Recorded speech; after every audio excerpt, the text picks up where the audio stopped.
Assalamualaikum adik-adik, gimana kabarnya hari ini? Semoga dalam keadaan sehat ya. Sebelumnya kita telah belajar mengenai sistem gerak manusia. Sekarang kita akan belajar mengenai sistem pencernaan pada manusia. Alangkah baiknya sebelum belajar kita berdoa terlebih dahulu. Bismillahirrahmanirrahim. Makanan yang kita makan tidak dapat langsung diserap dan digunakan oleh alat-alat tubuh kita. Nah, agar dapat diserap dan diedarkan ke seluruh tubuh, makanan itu harus dicerna terlebih dahulu. Sistem pencernaan terdiri dari saluran pencernaan dan kelenjar pencernaan. Saluran pencernaan itu apa aja sih? Kelenjar pencernaan itu apa aja sih? Nah, kita bahas satu persatu ya. Yang pertama adalah saluran pencernaan.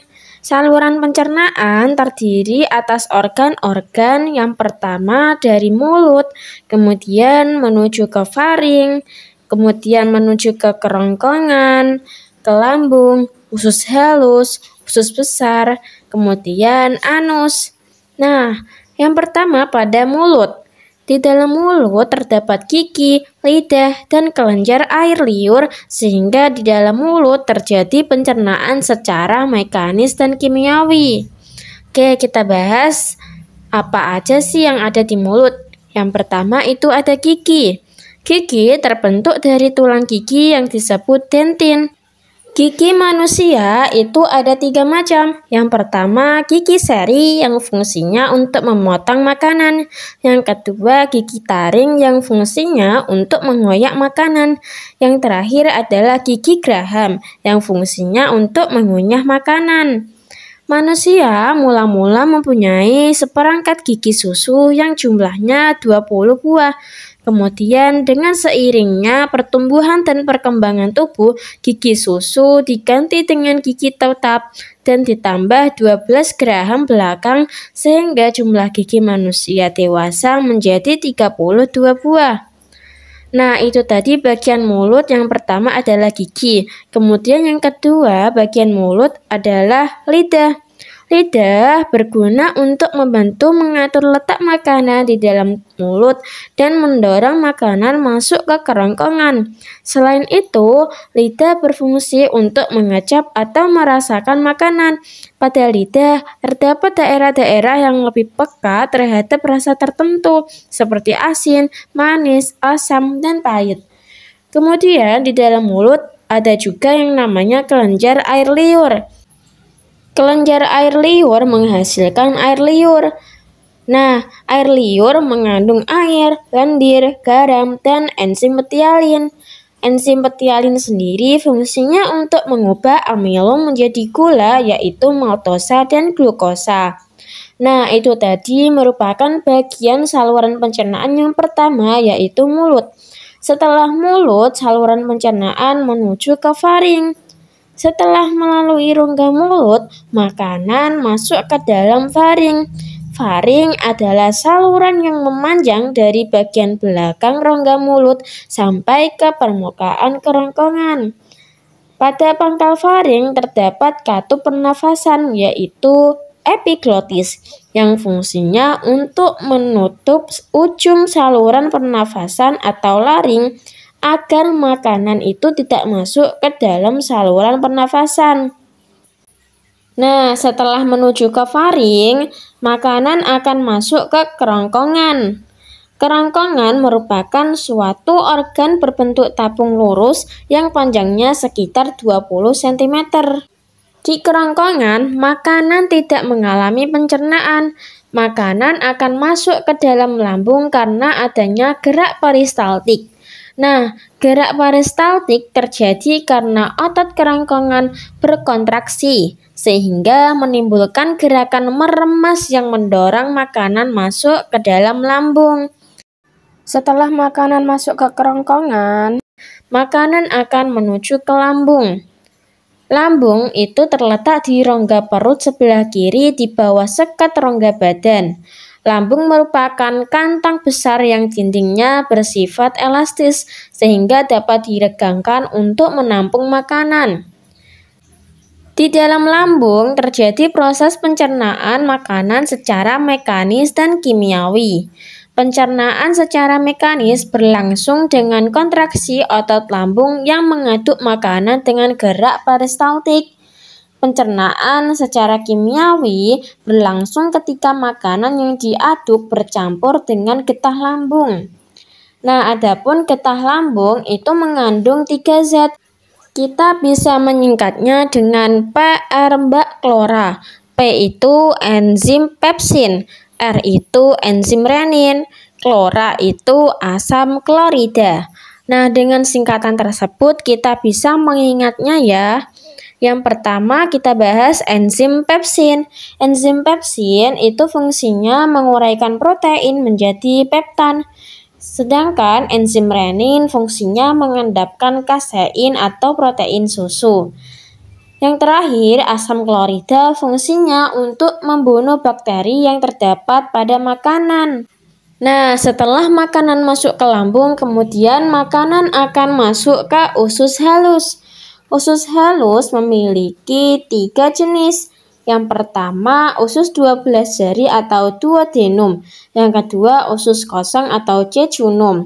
Yang ketiga, usus penyerapan atau ileum. Kita bahas ya. Yang pertama, usus 12 jari. Usus 12 jari merupakan muara dari 2 saluran yang berasal dari kantong empedu dan kelenjar pankreas. Yang kedua, usus kosong. Di dalam usus kosong, makanan mengalami pencernaan secara kimiawi oleh enzim yang dihasilkan dinding usus. Kemudian yang ketiga adalah usus penyerapan atau ileum. Nah, usus penyerapan ini fungsinya untuk menyerap sari-sari makanan. Nah, setelah makanan masuk ke usus halus, kemudian makanan akan masuk ke usus besar. Usus besar merupakan kelanjutan dari usus halus. Pada persambungan antara usus besar dan usus halus terdapat daerah yang disebut dengan usus buntu atau sekum. Pada ujung sekum terdapat umbai cacing atau appendix. Fungsi utama dari usus besar itu yaitu mengatur kadar air pada sisa makanan. Di dalam usus besar terdapat bakteri pembusuk yang membusukkan sisa makanan menjadi kotoran sehingga kotoran menjadi lunak dan mudah dikeluarkan. Bagian akhir usus besar adalah rektum. Nah, di bagian ini feses akan disimpan sampai waktunya dikeluarkan.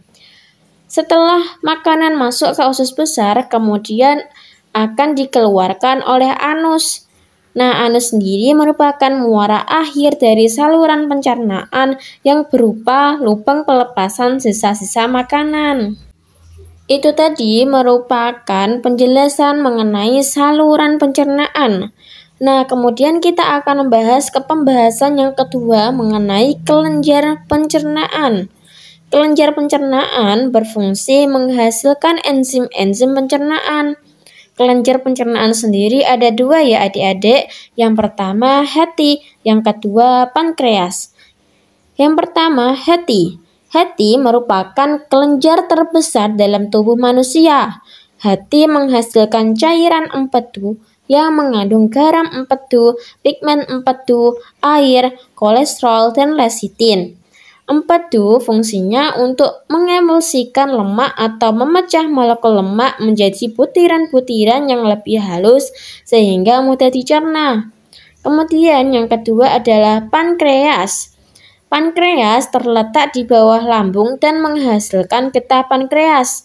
Nah, getah pankreas itu mengandung enzim-enzim. Yang pertama ada enzim amilase yang fungsinya untuk merombak amilum menjadi maltosa dan glukosa. Yang kedua enzim tripsin yang fungsinya memecah molekul protein menjadi asam amino.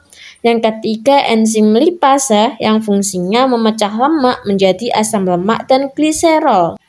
Nah, itu tadi merupakan penjelasan mengenai kelenjar pencernaan. Sampai sini adik-adik sudah paham kan? Kalau sudah paham, kita lanjut ke pembahasan yang terakhir, yaitu zat makanan dan fungsinya bagi tubuh. Semua makhluk hidup memerlukan makanan untuk mendukung kelangsungan hidupnya, termasuk manusia. Berikut ini zat-zat makanan yang terkandung dalam makanan. Yang pertama ada karbohidrat. Karbohidrat fungsinya untuk sumber energi, bahan pembentuk senyawa organik, serta pembentuk struktur sel, jaringan, dan organ tubuh. Kemudian zat makanan yang kedua adalah protein. Fungsi protein adalah penghasil energi, mengganti sel-sel tubuh yang rusak, pengatur keseimbangan cairan dalam jaringan, serta bahan baku pembuatan enzim, hormon, antibodi, dan hemoglobin. Selanjutnya, zat makanan yang ketiga adalah lemak. Lemak fungsinya untuk penghasil energi, pelarut vitamin A, D, E, dan K, pelindung organ tubuh yang penting misalnya mata, ginjal, dan jantung, serta pelindung tubuh terhadap suhu yang rendah. Selanjutnya, zat makanan yang keempat adalah vitamin. Vitamin fungsinya untuk pertumbuhan dan pembentukan sel, mempertahankan fungsi jaringan supaya normal, dan berperan sebagai koenzim atau pengaktif enzim. Selanjutnya, zat makanan yang kelima adalah mineral. Mineral fungsinya untuk zat pembangun karena dapat mempengaruhi pembentukan rangka dan semua jaringan lemak, serta sebagai zat pengatur karena dapat mempengaruhi kerja jantung, pembekuan darah, memelihara tekanan darah, respons saraf, dan transportasi oksigen ke seluruh tubuh. Selanjutnya, zat makanan yang terakhir adalah air. Air fungsinya untuk melarutkan zat makanan, mempercepat reaksi, membentuk cairan, mengatur panas tubuh, dan mengangkut zat sisa ke alat pembuangan. Oke, itu tadi merupakan penjelasan mengenai sistem pencernaan pada manusia. Sampai sini adik-adik sudah paham kan? Kalau sudah paham, Kak Lina akhiri dengan mengucapkan hamdalah bersama-sama. Alhamdulillahirabbil alamin. Sekian dari video Kak Lina, semoga bermanfaat ya. Wassalamualaikum warahmatullahi wabarakatuh.